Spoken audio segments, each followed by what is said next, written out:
अगं, हे काय आहे? काय बनवलीस खायला? आणि हे कशापासून बनवलीस?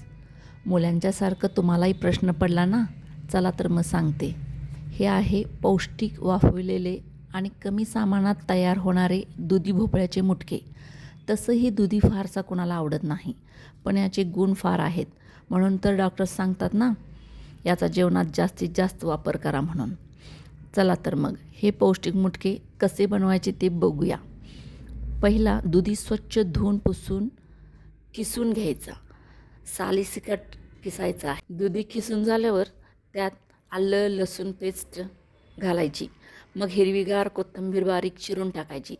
चवीपुरतं मीठ, हिंग, धनेपूड, जिरेपूड, हळद, थोडे पांढरे तीळ आणि 1 वाटी रवा घालायचा. तुमच्याकडे कोणता असेल तो, 0 नंबरचा किंवा रेग्युलर.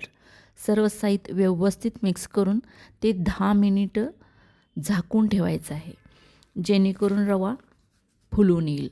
10 मिनिटांनी मग त्या भिजवलेल्या सामानाचे मुटके बनवून घ्यायचे आहेत आणि उकड पात्राला तेल लावून पाणी उकळायला ठेवून हे मुटके साधारण 15 मिनिटं उकडून घ्यायचं आहे.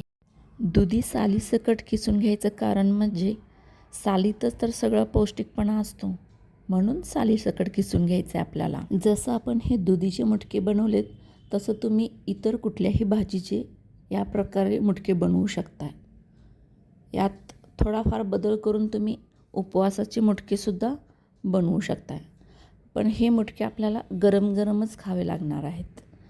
हे मुटके सॉस किंवा तसंच जरी खाल्लं गरमागरम तर फार सुंदर लागतात. हे पुदिन्याच्या चटणीबरोबर तर खूपच छान लागतात.